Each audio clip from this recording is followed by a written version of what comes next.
All right. Who do I want to lose with first? And I'm really counting on this to make me famous, so I never have to work another day in my life. Doesn't that bother you though a little bit? The amount of like children who don't have to have a job ever drives me nuts. Oh, stupid shit. Yeah, no, I always get so sad when I think about how many. It like legitimately children makes me angry. And they don't even have to do anything. You're dead. All right, so I have two topics of conversation that I wrote down. Which one? That was a really natural way to bring them up. Nice. Yeah. Which one do you want to talk about first? The less good one. So then when the second one comes up, it'll be better. The less good one is not really a topic so much as just an observation. My underwear are too tight. Wait, I bought underwear that's too small for me on accident, and I've been wearing it anyways. And you wrote this down? Yeah. Wow. Okay. No, that's good. This is how it starts. This is progress. That was good. That was really good. Okay, cool. Well, I'm glad I said start with the bad one. What's the good one? Or are they both bad? They're both bad. Okay. Go ahead. I've been watching a lot of Ink Master lately. I have some observations, some humorous observations about. Sure. Okay, you got a couple little anecdotes. Go ahead. I'm ready. What did I have to say about Ink Master? Did you write it down? No, I just wrote talk about Ink Master. Oh my god. This is foul. Cheerwine is fucking disgusting. Are you kidding me? What's the flavor? NyQuil? It actually tastes like NyQuil. It's supposed to be a cherry soda, I think. Oh my god. Yes, I've seen Ink Master. All right, I know that they all stand in a room and it's scripted and they pretend it's not. Well, so I've been watching also a lot of Great British Baking Show, and they're essentially. Why are you watching so much boring shit? Sorry, go ahead. It's good like background stuff to have on when you're like cleaning or doing other things. Like this? Yeah. Mm-hmm. Oh fuck! You're this little fucker. Fuck me! Oh my god, this is gonna be terrible. Finish your story. It's really interesting. They're both like essentially the same show. It's a group of contestants who are competing to be the best at their respective craft, and one person is. Whoops. Oh hell yeah! Killed myself for no reason. I love that. One person is eliminated each week, and the difference basically comes down to what makes America and England different from each other. Oh, England, I think. Sure. Just in the way that the people act, because it's so cutthroat and nasty and mean on Ink Master. Ink Master. And on Great British Baking Show. Like, the whole appeal of the show is that they're nice to each other. Are you sure it's not because it's about baking and the other... No, I think it's about American, like, individual exceptionalism versus, like, British... what's the word I'm looking for? Are you going to, like, make this, like, a thing? Yeah. This is an academic theory. Yeah, cool. That's definitely why I'm here. I'm going to vomit. Oh, watch out. Here it comes. Oh, shit. This might be it. Excuse me. Control yourself. Oh, my God. Are you telling me to control myself? I just watched you get physically harmed from eating a hot chicken sandwich. And you're telling me, oh, calm down, mister. Fuck you. Eat shit. Hot chicken is something you pay for twice. What did Louisa say? You're worried about the future. That's my favorite thing. Anytime I eat something that's going to make me feel like death, I'm just going to look at Emily and be like, I'm worried about the future. I cannot get over how disgusting Cheerwine is. It's so gross. Well, great. Now they're never going to sponsor us.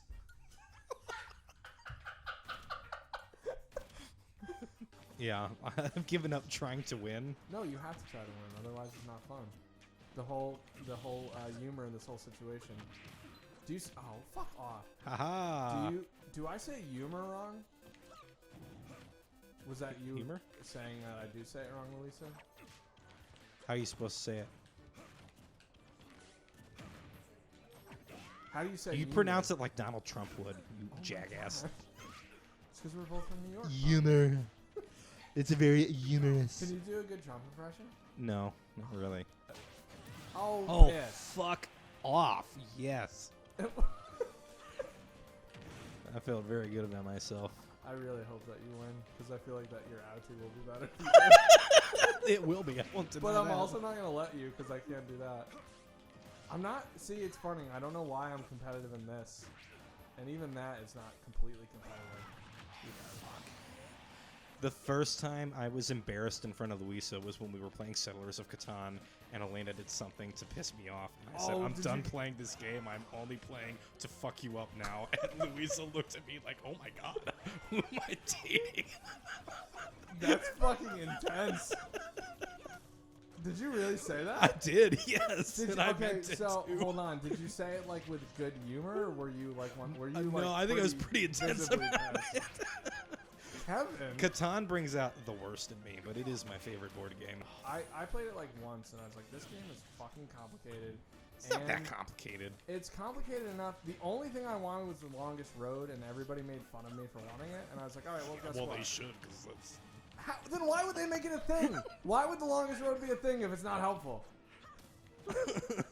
No, don't. It's minorly helpful. What the fuck do you mean you get like 100 sheet points or whatever the fuck? What are they?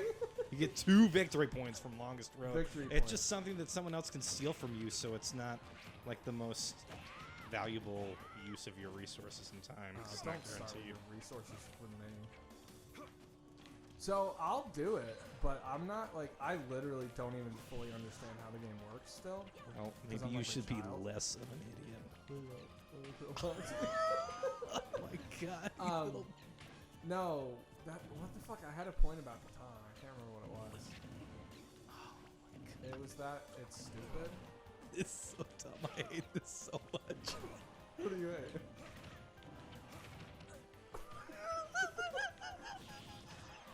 No! Yes! Oh my god. Finally. Okay, yes, Catan. It takes too long. It takes far too long. It takes like an hour. Fuck off, it takes an hour. It takes an hour if you know what you're doing. Wait, I can't believe you said that in front of people.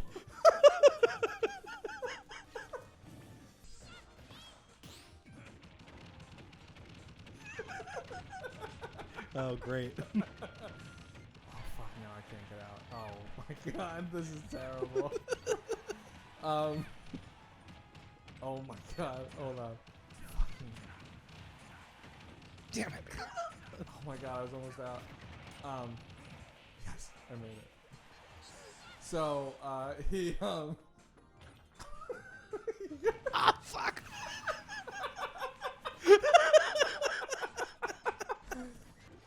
Oh yeah, so I had a deer like a couple years ago. What was that? Wait, a couple weeks ago? No, a couple years ago. Oh, okay.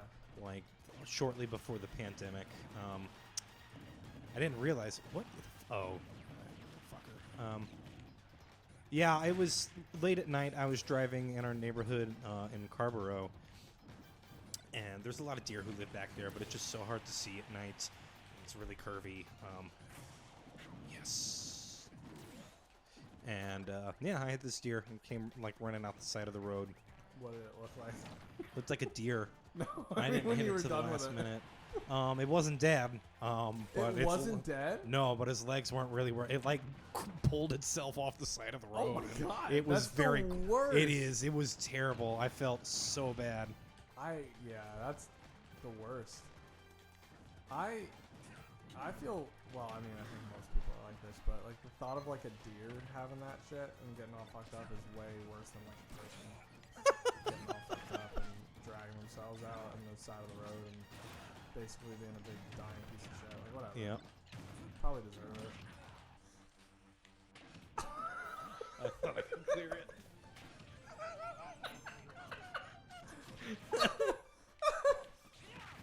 That's what I meant to talk to you about. You gave me a whole bunch of band recommendations. Oh yeah. Did And you I- listen to any of them? No, but I'm going to. Fucking A! God damn it! Such bullshit.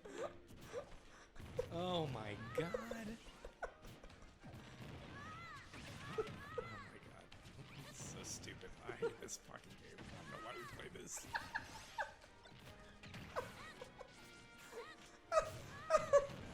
So people have been recommending Steely Dan to me for a long time. God, I love Steely Dan. And I have never taken them up on it, and there's no reason why. It's like I just went through and put in all my all the albums I've had for a long time that I never listened straight through to. Yeah. Like Changes, the David Bowie album. Yeah. Like I've heard most of those songs at different times, and I never listened to them straight through, and I fucking loved it. But that's kind of how I feel with the Steely Dan thing. Is it seems like It's exactly what they're random. How about this? I'm gonna be you a meat pick. bummer. No, you pick who you want to be, and I'll be random. No, then I'll feel like I'm with a handicap. It's not a handicap. I will have more pride if I lose. Tell me. So what's all right? Steely Dan is what? How many of a piece band, and what's their thing? Steely Dan is really just two dudes, Donald Fagen, who plays keys and sings, and Walter Becker, who plays guitar. And they formed in college, and they have other people in the band. Obviously. Yes, they're more of a studio band than a live band. They're kind of like a loose collective type deal. They'll hire different musicians to come on, not just for different albums, but for each song on every album. They hire the person they think that's going to fit the song the best for each instrument. Okay. Which is kind of cool. So you get lots of cool. But diversity in the sounds. The main two guys only play keys and guitar, or do they jump around too? No, pretty much just keys and guitar is their main thing. Are they Donald Fagen is the singer? Yeah. And he's got a weird voice, and it's not for some people, but I like a voice with character like that. I like weird voices, obviously. I love Modest Mouse. Yeah. And they're, arguably one of the least good, one of the least typically considered good voices. Yeah. In that were ever became like a famous band. Yeah. Somebody would probably fucking call me on that and say it's not true. I feel like that he's up there for weird voices. Yeah. Anyways, okay. So, I'm with you. Yeah, so they do a lot of like jazz rock and bring in a lot of other musical influences as well. It's a little like artsy and experimental for some. I was trying to get my other friend Aaron into it, and he's just not as much into jam bands. And they're not a jam band, but they do a lot of long instrumentals and solos and stuff like that. And so your mileage may vary depending on, how into that you are. Well, it's funny, too, because I'm not super into jam bands. Mm-hmm. And I guess, too, when I say jam bands, I mean Grateful Dead, Fish. And No, they're not like that. McGee or whatever the fuck it's called. I worked with this dude at the music store. Every fucking anytime we talk about music, he'd be like, "Oh, you like Humphreys and McGee?" I'm like, "Oh yeah, it seems cool," but to me, and that's the thing. I'm talking a little bit out of my own memory. To me, it sounded exactly like Fish.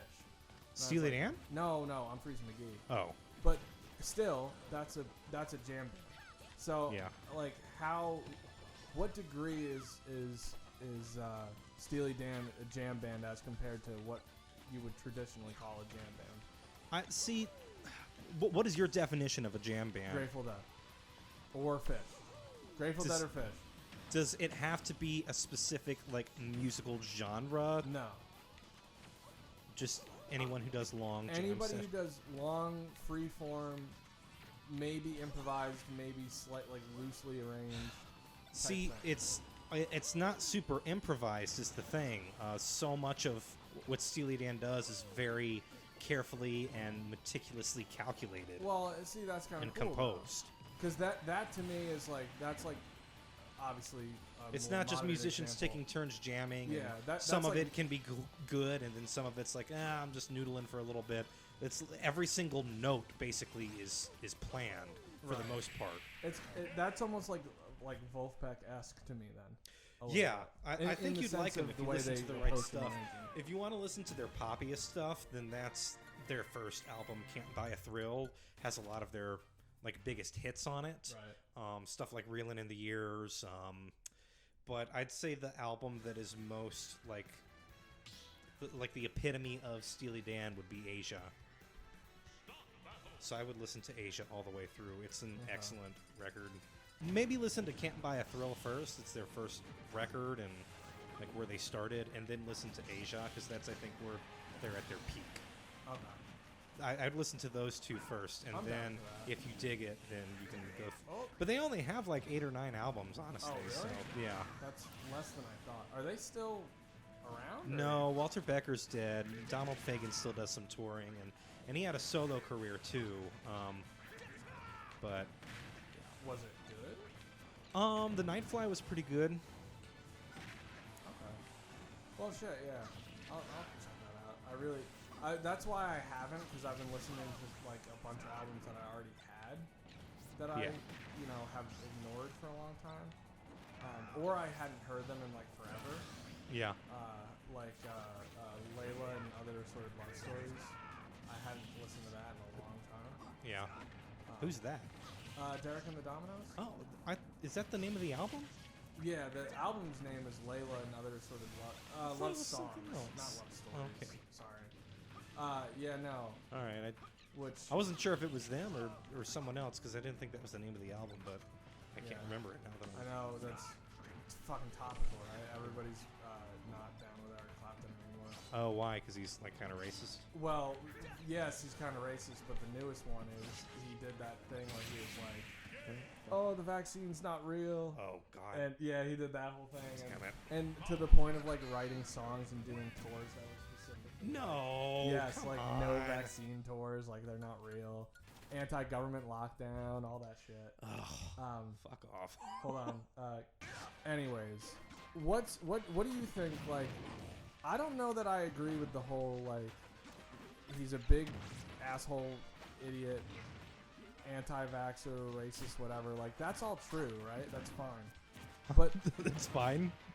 well, I mean, it's fine that if he wants to do that, I mean, that's his fucking problem, right? I don't know that it's cool to be like, okay, well, all of his albums now, all of the music he's ever done, and all the people that he's played with, like, I don't think it's totally fair to be like, all that shit is, no longer acceptable. Like, because the stuff that he made a long time ago is always gonna be good. You know what I mean? Like, I think you can acknowledge the stupid things that somebody's like, oh, I'm actually a dumb, like, piece of shit. But I also happen to be really good at this other thing. You know what I mean? Yeah. I don't know. Am I wrong? No, because for a number of reasons. One, it's not just Eric Clapton who's on all those albums. A lot of other people's hard work and talent went into producing that art as well. And a lot of other people wrote them. Yeah. Too. Like, So boycotting Eric Clapton is not just boycotting Eric Clapton. Right. You're inherently boycotting others who, maybe are more innocent. But two, I don't know. I think there's a certain... Oh, fuck. Well, now we're even. There's a certain degree of separating art from artist. Yeah, that's exactly... And I don't know where that line is. It's like... I listen to a lot of Comedy Bang Bang, and oh my god, yeah. you like Comedy Bang Bang too. Scott Aukerman has talked about this a bit, so and his whole take is that, with someone like Kevin Spacey, you can watch any movie you had already seen by him or that had already come out, but you can no longer watch any more new Kevin Spacey movies. Well, is like his take that's on kind it. of fair, actually. I mean, ultimately, who's listening to anything new that Eric Clapton puts out, especially when it's called like "No More Government Lockdown Rock." I'm serious. It's seriously something like that. Oh man, I think musicians should just be like not allowed to make music after a certain age because they all get very bad. Yeah, you're right. I was thinking really hard trying to think of one person. I was like, no, they're still great. Oh fuck, I'm Lady Placenta. You Lady Placenta? Yeah. You have such a weird placenta thing. I don't know. I think it's a funny word. I used to think it was funny. Now they frighten me. The idea of a placenta.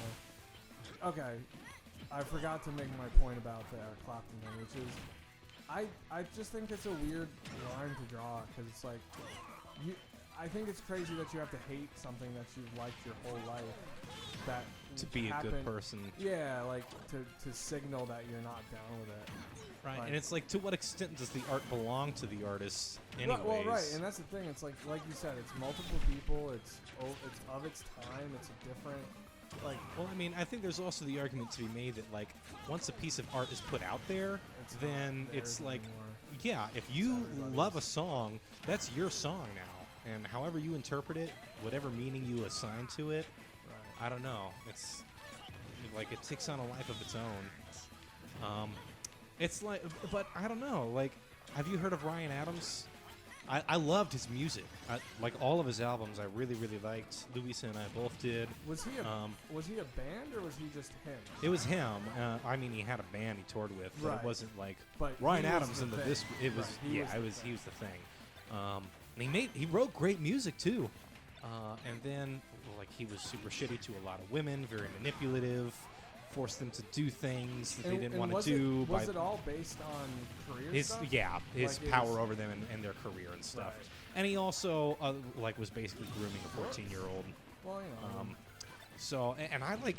We haven't been able to listen to his music since then. It's been years. I guess because it's it's just like also so gross. It's probably also the egregiousness of the problem, right? Like, Yeah. So yeah, like there's a ton of people who share Eric Clapton's stupid ideas, and he's monetizing them ultimately because he's literally touring on it, being like, no more lockdowns in Britain, you know, whatever. Anyways, like that. So Eric Clapton's shittiness, while also shitty and dangerous for a lot of reasons, ultimately, like, yes, he's doing harm, but it's not specific, you know? Like, he didn't hurt somebody with his stupidity, at least in a way that's traceable. But on the other hand, this other guy, like, straight up was assaulting people and shit. So yeah, Yeah. I can see how that's shittier.